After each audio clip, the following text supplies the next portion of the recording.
The night sky over Earth was calm.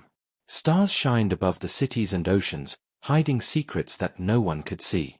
In the silence of space, something moved, something not from Earth. Huge alien ships were sliding through the darkness. Their surface glowed with strange light.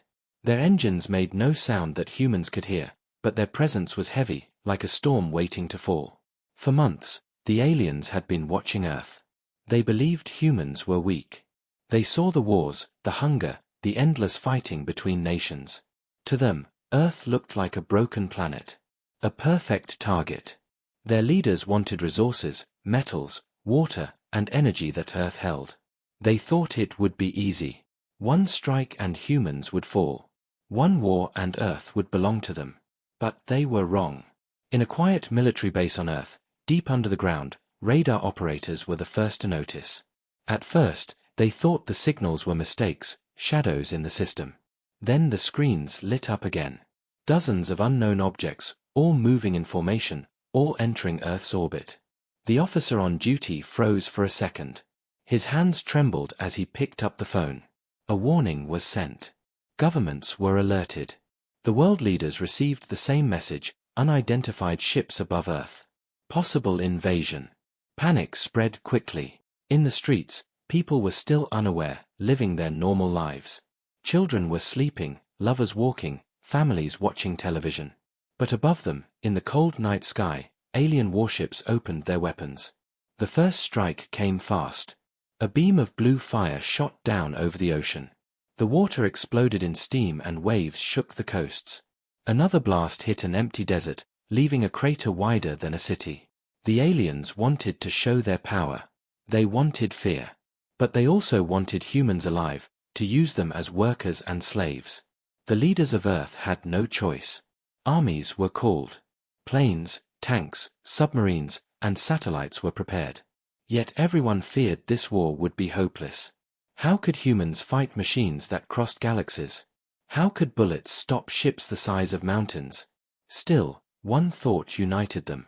They had to try. In one city, people watched the sky glow as alien crafts moved silently above. A boy pointed and asked his mother if they were stars. She pulled him close and whispered for him not to look. Sirens started to scream across the city. Soldiers rushed through the streets. Jets launched from hidden runways. Humanity was waking up to the biggest battle in its history. But something strange happened. When the aliens attacked a mountain base, they expected resistance to fall in minutes. Instead, the soldiers held longer than they thought possible. Missiles hit the alien armor. Explosions blinded the sky. The aliens were shocked. Human weapons were old, but they were powerful. The ground shook with every strike. The invaders had come expecting weak prey. Instead, they found hunters ready to bite back. Above the battlefield, one alien commander looked down from his ship. His cold eyes studied the fire rising from Earth. His orders were simple: crush resistance, no matter the cost. He did not understand humans. He did not understand what was growing inside them. Fear was turning into rage. Helplessness was turning into unity. For the first time in history, humans were not fighting each other. They were fighting side by side, against the same enemy. In a small control room, a general gave a speech to his soldiers. His voice was calm but strong. He told them that Earth was not only their home, it was their soul. If they lost everything. But if they fought, they had a chance.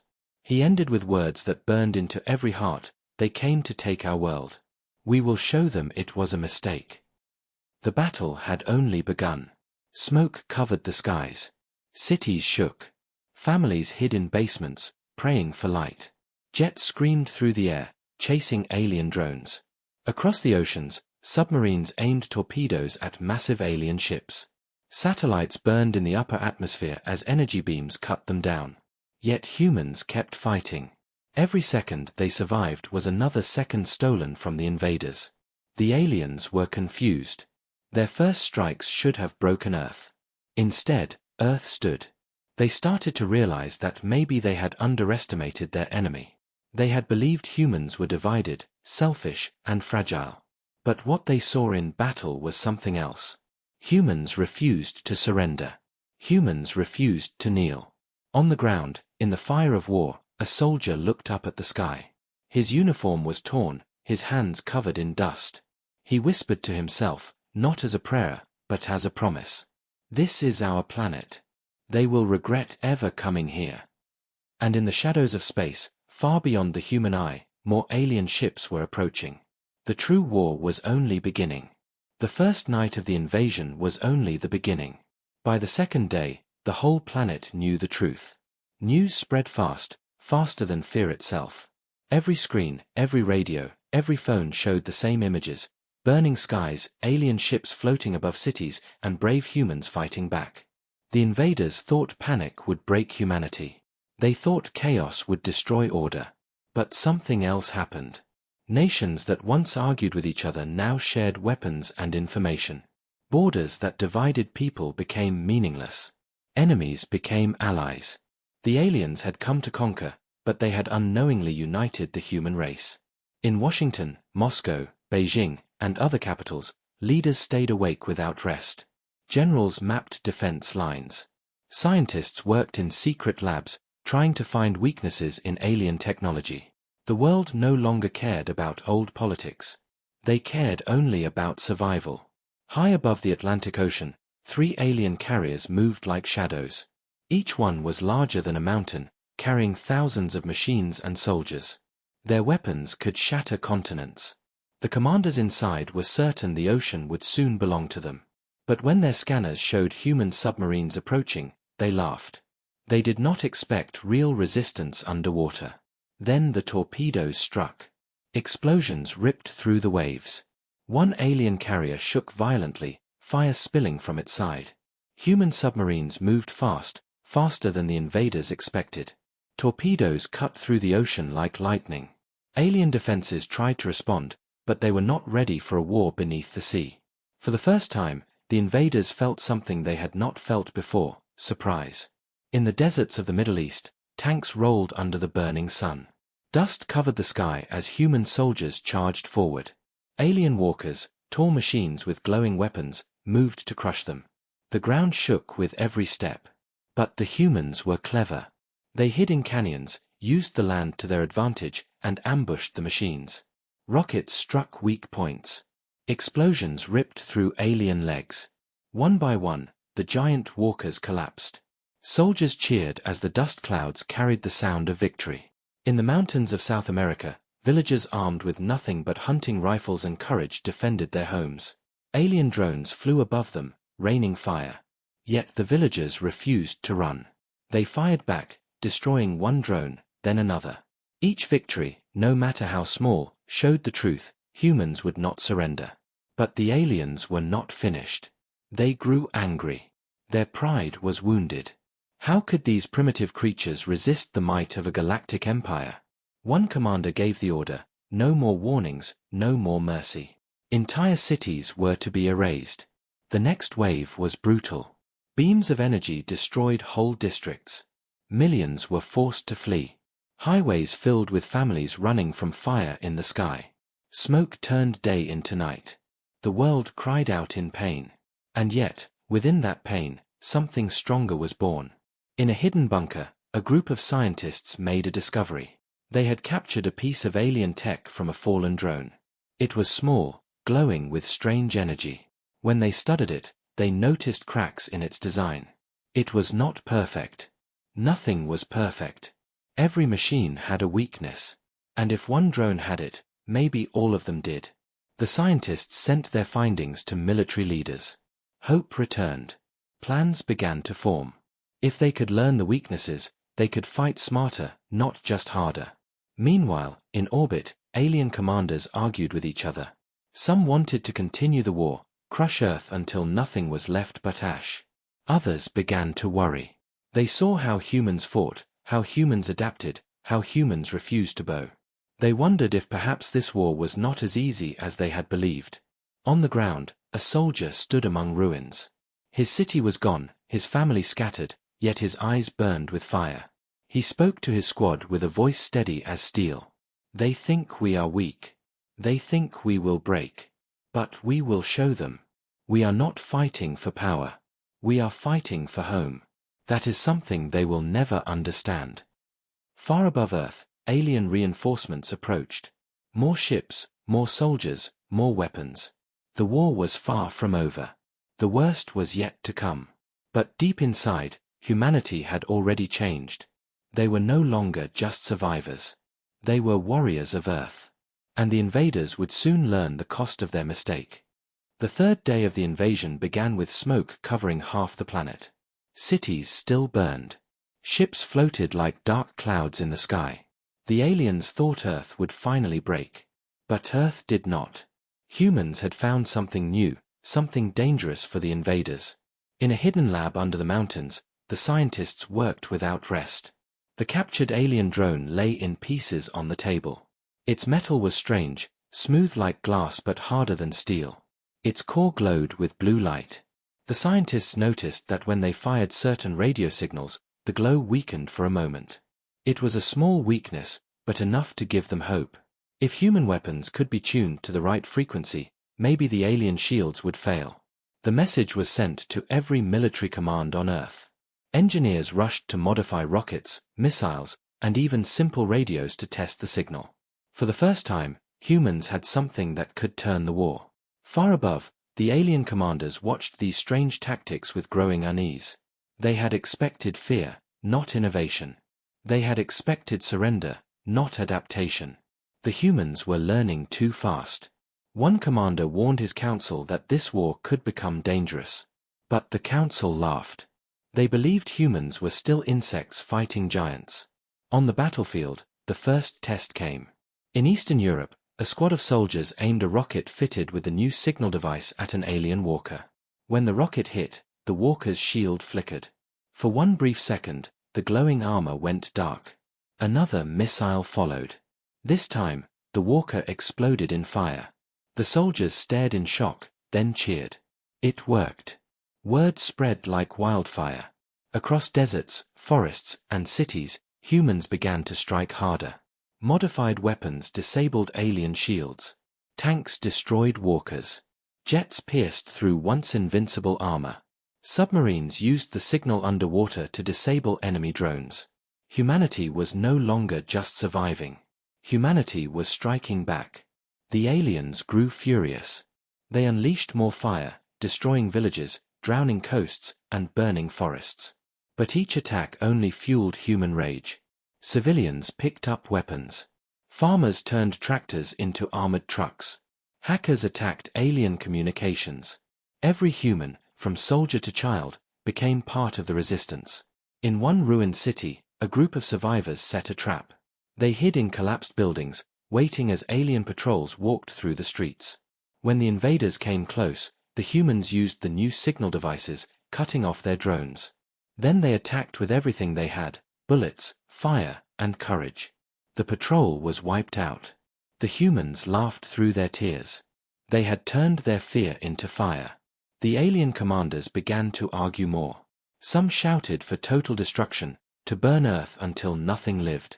Others warned that if they pushed too hard, the humans would only fight harder. The Empire had fought many worlds, but none had resisted like this. Something about Earth was different. Something about humans was dangerous.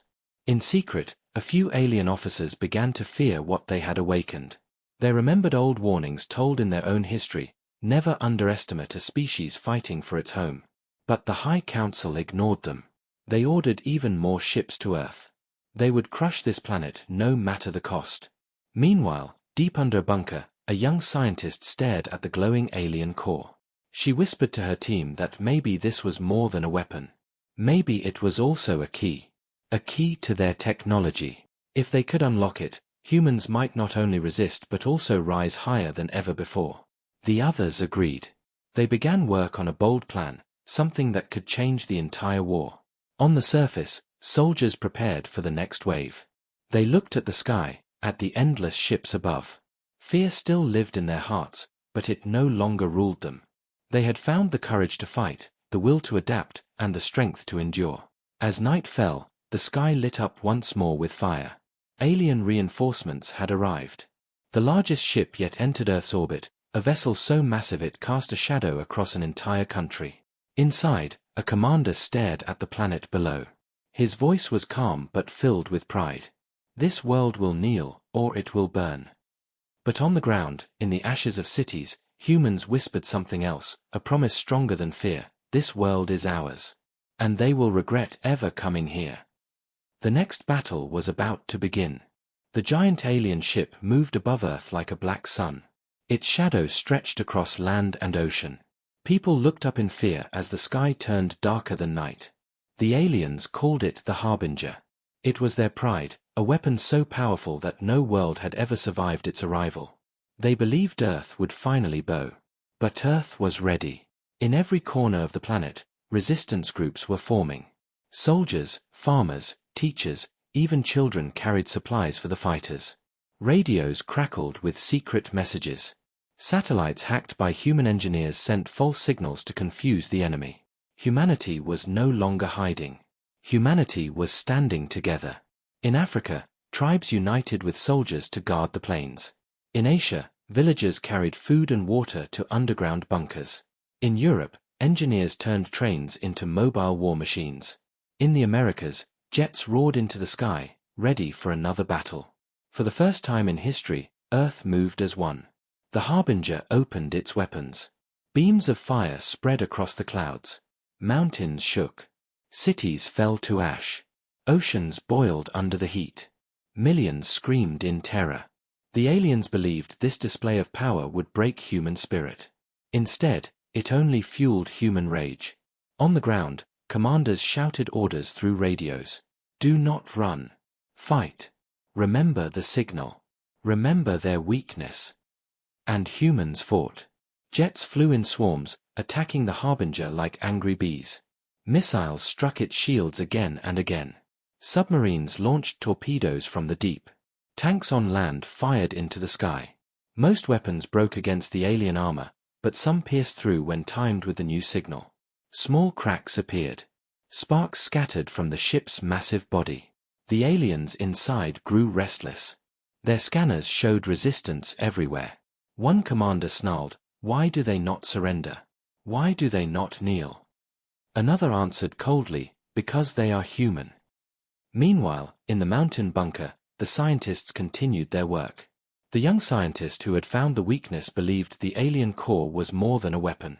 She argued that it was connected to the larger ships, like a heart-pumping energy. If they could overload it, maybe they could destroy even the Harbinger. But time was short. Every second the great ship hovered, thousands more died. So they took a risk. They built a prototype bomb using the alien core. It was unstable, dangerous even to touch, but it carried the same strange energy. If placed inside a large ship, it could cause a chain reaction. The problem was how to deliver it. No human plane could get close without being destroyed.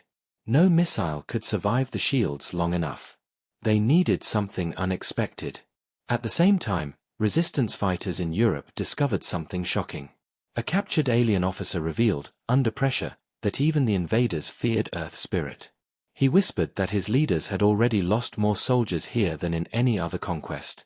The officer's voice trembled when he said, "Your world is cursed to us. Your people fight like no other. They will not stop until either we die, or you all burn." The humans listened and understood. The war was far from over, but cracks of doubt were forming in the enemy. That doubt was a weapon too.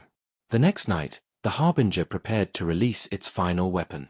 A cannon capable of splitting Earth's crust. If it fired, the planet itself could be torn apart. Alien commanders watched in silence as the weapon charged with blue light. They believed victory was seconds away. But far below, a small group of human pilots volunteered for a suicide mission. Their plan was simple yet impossible: fly close enough to the Harbinger to deliver the unstable bomb inside. None expected to return. They looked at each other with steady eyes, ready for sacrifice.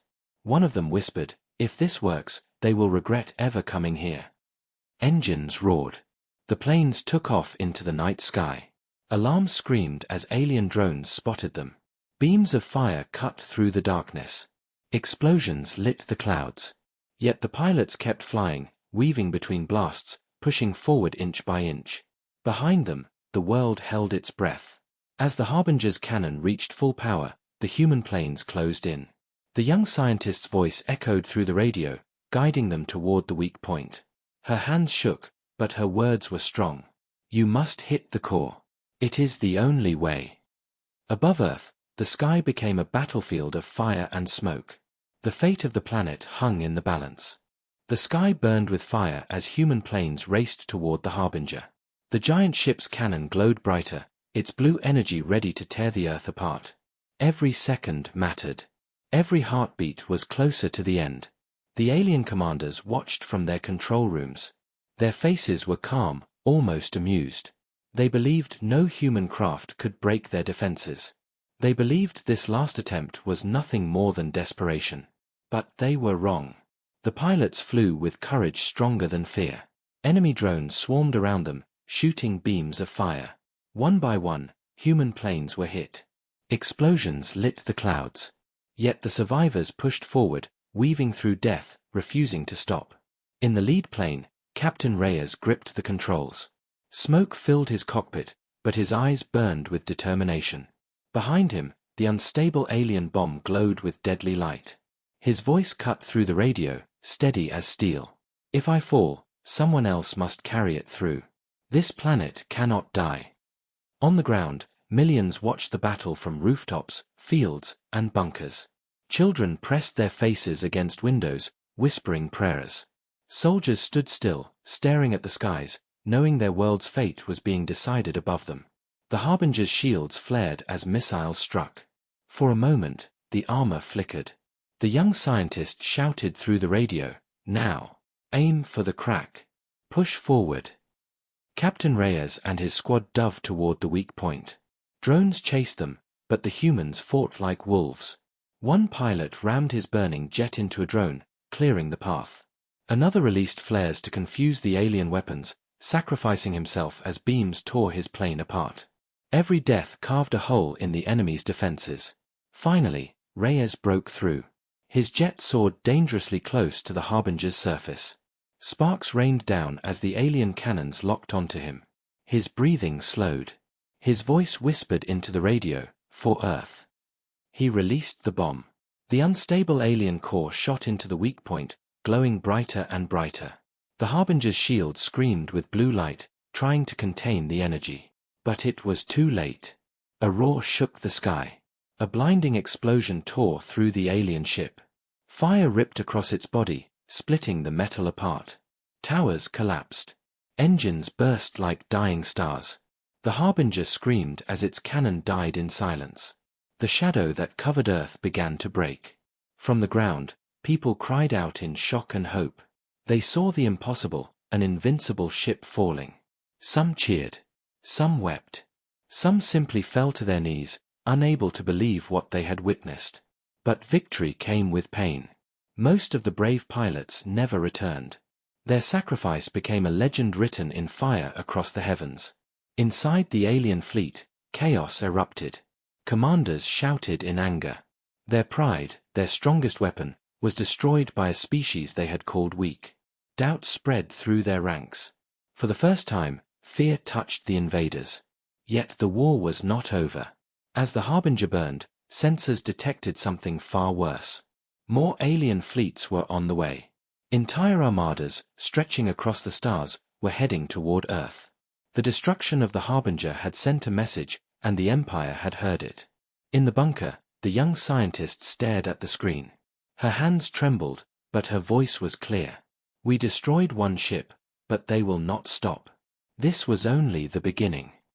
On the battlefield, humans raised their weapons, standing taller than before. Their spirits had changed. They no longer believed the aliens were unbeatable. They knew the truth now. With courage, sacrifice, and unity, anything was possible. Above the burning clouds, the remains of the Harbinger fell like meteors into the sea. The water hissed and boiled as the great ship vanished beneath the waves. Captain Reyes's voice crackled once more through the radio before fading into silence. His last words carried across the world, stronger than any weapon. "This is our home, and they will regret bringing war to Earth." But in the darkness of space, the stars shifted. The next wave of invaders was already approaching. Bigger, stronger, endless. And Earth had little time to prepare. The ocean still burned where the harbinger had fallen. Smoke rose high into the skies, and the world stood in awe of what humans had done. But the victory was short. Alarms screamed across every base. Telescopes and satellites confirmed the truth: an entire armada was coming. Not one ship, not 10, but hundreds. The full strength of the alien empire was now moving toward Earth. Fear returned like a shadow. Could humanity fight again? Could they survive a storm that big? Soldiers asked themselves these questions in silence. Civilians whispered them in shelters. Even leaders doubted in their hearts.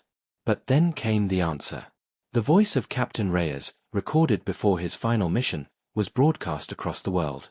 His words carried like fire in the wind: "We are not fighting for power. We are fighting for home. Stand, no matter the cost. If we fall, we rise again. If we bleed, we rise stronger. This is Earth. And no one will take it from us." Those words spread faster than fear. They burned into every heart. Miners grabbed tools, engineers worked day and night, farmers sent food to the front lines, hackers disrupted alien communications, and soldiers prepared for one last stand. Humanity had become one army, one voice, one will. When the alien armada arrived, the skies turned black. Thousands of ships filled the stars. It looked like the end of everything. The alien commanders spoke with cold pride. Crush them. Leave nothing. But Earth was ready. From underground bunkers, missiles launched in waves. From hidden airfields, jets soared high. From the oceans, submarines rose with torpedoes locked. Modified weapons carried the alien signal disruptors, breaking shields one after another. In orbit, even satellites turned into weapons, smashing themselves into enemy ships. The battle was unlike anything in history. Explosions lit the heavens like a second sun. Entire cities shook with thunder. Humans and aliens clashed in fire, steel, and blood. The aliens expected humans to break quickly, but what they saw was terrifying. Every time a human line fell, another rose. Every time a city burned, survivors fought from the ruins. Even when outnumbered, humans refused to retreat. It was as if the planet itself had chosen to fight. In the command ship of the alien armada, silence fell. The leaders watched as their fleet struggled. They saw drones destroyed by farmers with rifles, saw great war machines crushed by human tanks, saw soldiers with nothing but courage taking down enemies far stronger. For the first time, they understood. Earth was not weak. Earth was dangerous. Meanwhile, in the bunker, the young scientist and her team completed their boldest weapon. Using captured alien cores, they built a massive pulse device. If activated, it could send the disrupting signal across the entire planet, disabling every alien shield at once. But the price was high. The device would overload, destroying itself and anyone near it. Without hesitation, volunteers stepped forward. If this saves Earth, then we give our lives. The device was loaded into a rocket and launched into orbit. Alien ships tried to stop it, but jets and missiles cleared the way. Human pilots gave everything to protect it. Finally, the rocket reached the heart of the alien fleet. The pulse exploded in a wave of light. Across the sky, alien shields flickered and died.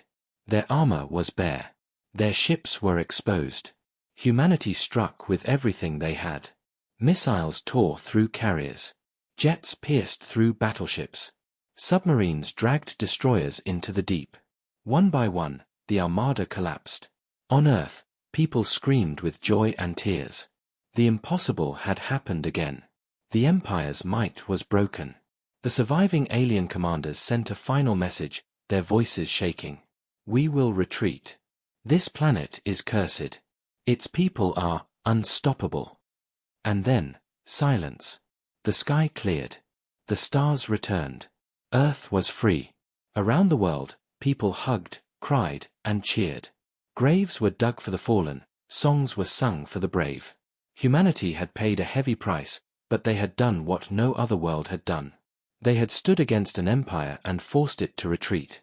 In the bunker, the young scientist looked at the stars through a cracked window. Her voice was soft but strong. "They came here thinking we were weak. They came here thinking we would bow. But they will remember this forever. They will remember Earth. They will remember humans. And in the silence of space, where the broken ships drifted, one truth burned brighter than all the stars.